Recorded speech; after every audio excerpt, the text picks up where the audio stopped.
Tenochtitlan, November 8, 1519. The city floats on water like a dream made stone, like something that should not exist but does. Causeways stretch across Lake Texcoco, connecting the island city to the mainland, connecting the impossible to the possible.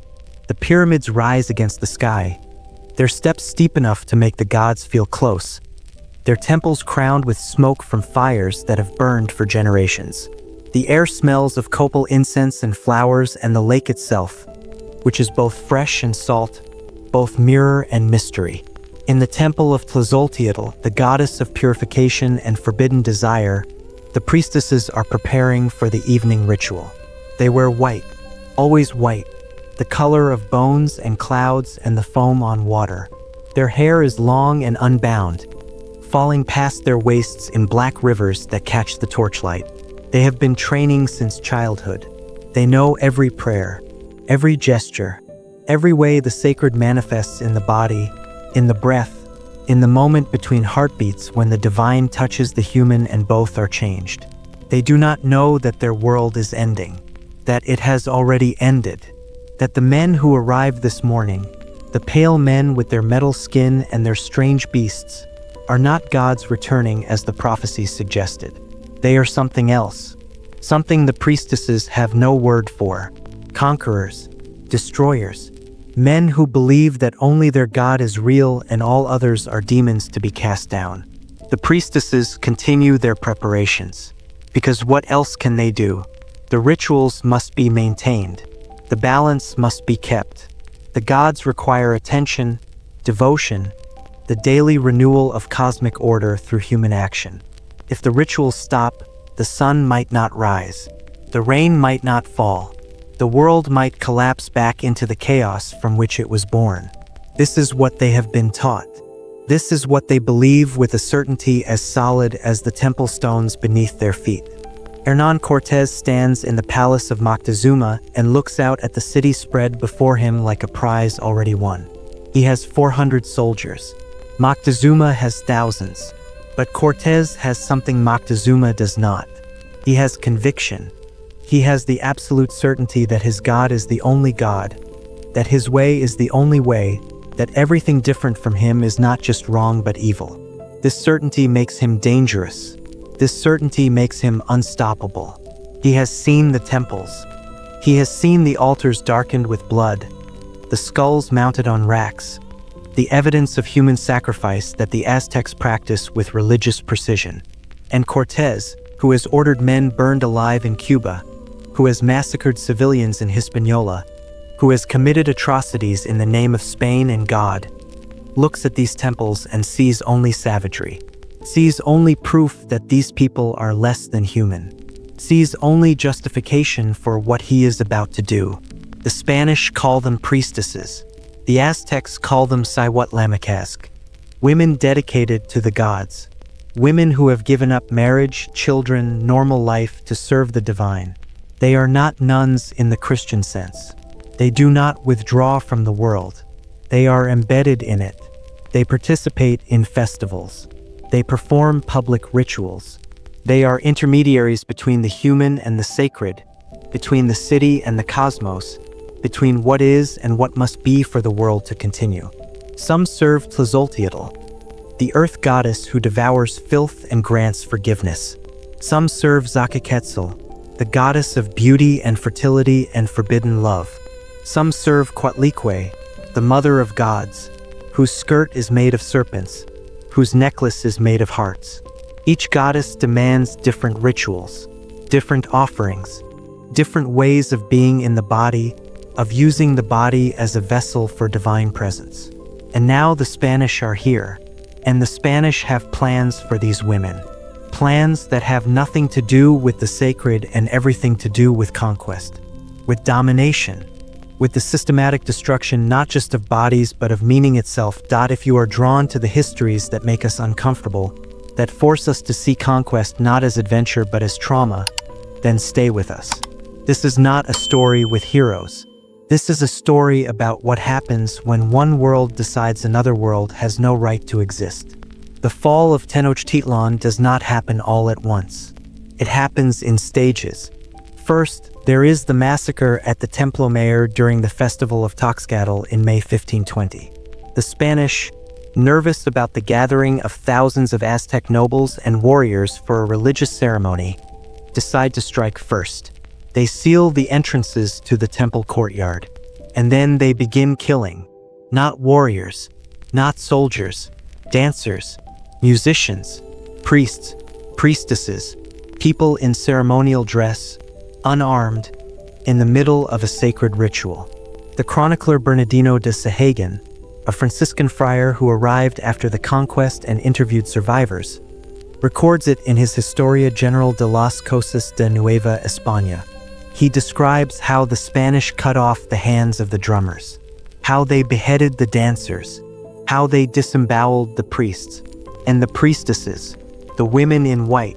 They are among the first to die, hacked down at the altars where they served, their blood mixing with the ceremonial offerings, their bodies left in heaps because there are too many to carry away. This is the first message. Your gods cannot protect you. Your sacred spaces are not sacred. Your priestesses are not untouchable. Nothing you believe is true. But this is only the beginning. After the massacre comes the siege. Cortés is driven from the city on La Noche Triste, the night of sorrows, when the Aztecs finally fight back. But Cortés does not give up. He returns with more men, with allies from rival tribes who hate the Aztecs, with smallpox, which arrives before he does, killing thousands, turning the city into a graveyard before the battle even begins. The siege lasts 93 days, 3 months of starvation, of disease, of wells poisoned and aqueducts cut, and no food entering the city because the Spanish control the causeways. 3 months of watching the city die slowly, of watching children waste away, of watching the strong become weak, of watching hope evaporate like water under the Mexican sun. And through it all, the priestesses continue their rituals. Because what else can they do? If they stop, if they abandon the gods, then the Spanish have already won. Then the world has already ended. So they pray. They offer what little they have. They maintain the sacred calendar even as the days blur together in hunger and exhaustion and grief. When the city finally falls on August 13, 1521, the Spanish do not simply kill the survivors. They categorize them. The men are enslaved or executed. The nobility are imprisoned or converted or disappeared. And the women are distributed. This is the word the Spanish use. Distributed. As if women are supplies. As if women are resources to be allocated according to need. The young women, the beautiful women, they are taken as concubines. Given to Spanish officers as rewards. Forced into households where they will bear children who will be raised Spanish, raised Christian, raised to forget they were ever Aztec. But the priestesses present a special problem. They are not just women. They are symbols. They are the living embodiment of the old religion, the old ways, the world that was, and so they must be dealt with differently, more thoroughly, more completely. Some are executed. But execution is too quick, too clean, too much like martyrdom. So instead, the Spanish do something worse. They force the priestesses to convert. They drag them into churches built on top of the demolished temples, churches made from the very stones where the priestesses once served. They baptize them with names like Maria and Catalina and Isabel. They put them in convents, not Aztec temples where they chose to serve. Christian convents where they are prisoners. And here is the cruelty that goes beyond physical violence. The priestesses are forced to renounce everything they believed, everything they were. The gods they served are declared demons. The rituals they performed are declared witchcraft. The knowledge they carried, the prayers in Nahuatl, the understanding of the sacred calendar, the ways of reading signs and interpreting omens, all of this is declared evil, forbidden, punishable by death. So the priestesses have a choice: die, or pretend to be Christian while everything inside them remains Aztec. Become a living lie, a walking desecration of their own beliefs. Survive by betraying everything they ever were. Most choose survival, because humans choose survival. Because the alternative is death, not just of the body but of memory. If all the priestesses die, who will remember the prayers? Who will pass on the knowledge? So they survive. They convert publicly. They mouth the Christian prayers. They wear the habits of nuns. And secretly, in whispers, in code, in the spaces between the Spanish words, they try to preserve what they can. But it is not enough. It is never enough. Because the Spanish do not just want compliance. They want transformation. They want the priestesses to actually believe, to actually forget, to actually become something new. And when the priestesses cannot or will not, when traces of the old ways remain, when someone is caught praying to Tlaloc for rain or Zacapili for beauty or any of the gods who were real and are now forbidden, the punishment is brutal. The Inquisition comes to New Spain, the Holy Office, established to root out heresy, to find the secret believers, to torture confessions, to burn the relapsed. And the former priestesses, the women who converted under threat of death, they are prime targets. Because of course they still believe. How could they not? Faith is not a coat you take off. Identity is not a language you forget. The sacred does not evaporate just because someone tells you it is profane. Diego Duran, a Dominican friar writing in the 1570s, describes finding elderly women still practicing the old rituals in secret, still maintaining the calendar, still making offerings, still teaching the prayers to their grandchildren in whispers. And Duran, who is sympathetic, who tries to understand, who records these practices with a mixture of fascination and horror, knows these women are risking their lives, knows they will be arrested if caught, tortured, perhaps executed. And they do it anyway, because some things are worth dying for, because the alternative is letting the entire world be forgotten. But the Inquisition is thorough. It has time. It has resources. It has the full backing of church and crown. And one by one, the secret keepers are found. One by one, the last priestesses are silenced. Not just killed, silenced. Their tongues cut out so they cannot speak the prayers. Their hands broken so they cannot make the sacred gestures. Their bodies destroyed but kept alive as warnings, as examples, as proof of what happens when you refuse to forget. And it works. By the end of the 16th century, the old religion is gone. Not dormant, not hidden, gone. The temples are rubble. The codices are burned. The priestesses are dead or converted or so deeply underground that they leave no trace. The children born after the conquest grow up Christian, grow up Spanish, grow up not knowing there was ever another way to be. This is what the conquistadors did to the Aztec priestesses that was worse than death. They did not just kill their bodies, they killed their meaning. They took women who were sacred intermediaries, who were honored and respected and essential to the functioning of their entire civilization, and they turned them into nothing, into less than nothing, into shameful secrets that had to be hidden, into embarrassments, into evidence of savagery that justified the conquest retroactively. And then, in the final cruelty, they made the priestesses complicit in their own erasure. They made them teach their daughters to be Christian. They made them forget the prayers. They made them participate in the destruction of their own tradition, not through choice, but through the slow grinding necessity of survival in a world where the old ways were forbidden and the new ways were mandatory. Friar Bernardino de Sahagun, who spent decades interviewing the survivors, who compiled the Florentine Codex with Aztec scholars, who tried to preserve what he could of the old knowledge, writes with a kind of mournful awareness of what has been lost. He knows the priestesses he interviews are the last. He knows when they die, the direct link to the pre-conquest world dies with them. He knows he is recording a ghost, a memory, an echo of something that will never exist again. And he is right. Today we have the stones. We have the codices that survived the burnings. We have the accounts written by the Spanish, which are biased and incomplete and filtered through the lens of men who thought they were fighting demons. We have archaeological evidence. We have genetic evidence. We have bits and pieces and fragments. But we do not have the prayers as the priestesses spoke them. We do not have the melodies of the sacred songs. We do not have the feeling of standing in the temple at dawn, watching the sun rise, knowing that your prayers helped make this happen, that the cosmos continues because you did your part. We do not have the lived experience of being a priestess in Tenochtitlan before the Spanish came. We have descriptions of that experience, but the experience itself is gone. This is conquest, not just the taking of land, not just the killing of bodies, but the annihilation of ways of being, the destruction of entire epistemologies, the forced conversion not just of belief but of consciousness itself. The Spanish did not just conquer the Aztec Empire.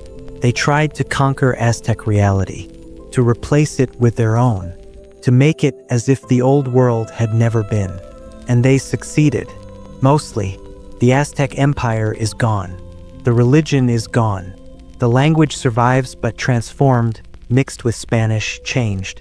The descendants of the priestesses are still here, still in Mexico, still carrying DNA that traces back to Tenochtitlan. But they are Catholic. They speak Spanish. They do not know the names of the gods their ancestors served. They do not know the prayers. They do not know what was lost. Except, there are traces. In the Day of the Dead celebrations that look suspiciously like the old festivals for Mictecacihuatl, the Lady of the Dead. In the veneration of the Virgin of Guadalupe, who appeared on a hill sacred to Tenantzin, an Aztec mother goddess, and who looks distinctly indigenous. In the way the old calendar still structures the agricultural year. In the persistence of certain herbs, certain healers, certain ways of understanding sickness and health that predate Christianity. The priestesses did preserve something. Not everything, not even most things, but something. Fragments, coded memories, practices that survived by disguising themselves as Catholic, by hiding in plain sight, by becoming syncretic, hybrid, something new that carried pieces of the old inside it like seeds. This is what resilience looks like. Not the heroic resistance of battle, but the quiet stubbornness of teaching your daughter a prayer in Nahuatl and telling her it is just a lullaby. The secret maintenance of a calendar. The continuation of offerings disguised as Catholic rituals. The survival not of the religion as it was, but of the memory that there was a religion, that it meant something, that it was real. If you have stayed with us through this, thank you. These are the histories that are hard to hold, that do not have satisfying endings, that do not resolve into justice or triumph or even clear moral lessons. They are simply what happened, what humans did to other humans, what empires do, what conquest means. The priestesses of Tenochtitlan believed they were keeping the world in balance. They believed their prayers mattered. They believed the gods were real and required human devotion to function. And then men arrived who believed something different, who believed those gods were demons, who believed those prayers were witchcraft, who believed the only way forward was to destroy everything and start over. And the priestesses, faced with this, had to choose: die and let it all be forgotten, or live and try to preserve what they could in whatever way they could. Most chose life, most converted, most taught their children to be Christian. And in doing so, they participated in the erasure of their own world. Not because they were weak, not because they were traitors, but because they were human, and humans want to live, even when living means becoming something they never chose to be. This is the worst thing the conquistadors did. Not the killing. The killing was terrible, but the killing was at least honest. It was violence without disguise. The worst thing was the forced conversion, the making of the priestesses into weapons against their own tradition, the turning of sacred women into ashamed women, the transformation of knowledge into sin. And we inherit this. We inherit a world where the Aztec gods are mythology, where the priestesses are footnotes, where the entire civilization is reduced to pyramids and human sacrifice and the vague sense that they were advanced but also barbaric. We inherit the Spanish narrative, the conqueror's story, the version where the conquest was inevitable and probably necessary and ultimately for the best. But if we listen, if we read the codices that survived, if we pay attention to the fragments the priestesses managed to preserve, if we honor the fact that they tried, that they fought in their own way, that they did not just accept erasure but resisted it in whatever small ways they could, then we inherit something else. We inherit the knowledge that there was another world, that it was real, that it meant something, that it deserves to be remembered not as a curiosity but as a legitimate way of being human that was destroyed deliberately by people who thought their way was the only way. The ruins of Tenochtitlan are still there, buried under Mexico City. Every time they dig for a new subway line or a new building, they find more temples, more artifacts, more evidence of the world that was. And occasionally they find burials. Women buried in temple complexes. Women with jade beads and ceramic offerings and the kind of reverence that suggests they were important. Priestesses, maybe, or temple attendants, or sacred women whose names and prayers and entire lives are lost but whose bones remain. And their bones ask a question. What would the world be like if the conquest had not happened? If the priestesses had been allowed to continue their work? If the gods had been allowed to stay real? If Tenochtitlan had been allowed to evolve on its own terms rather than being violently replaced with something European? We cannot know. That world was erased. It exists only in fragments and echoes and the stubborn persistence of practices that refuse to die even when everything around them says they should. The priestesses are gone. Their temples are rubble. Their gods are museum pieces. Their prayers are academic reconstructions that probably do not sound anything like the originals. But they existed. They were real. They mattered. And they deserve to be remembered. Not as victims. Not as primitives who were conquered by superior civilization.